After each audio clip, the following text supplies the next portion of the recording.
முடிவில்லாத வாழ்வை தேடி வருகின்றேன். முடிவில்லாத வாழ்வை தேடி வருகின்றேன்.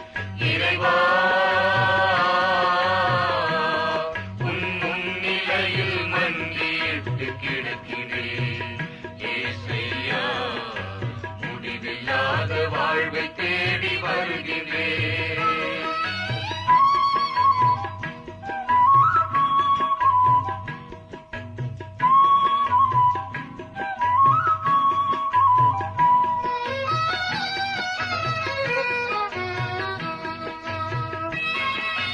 நானே உயிர் தரும் ஊற்று என்ற வார்த்தையின்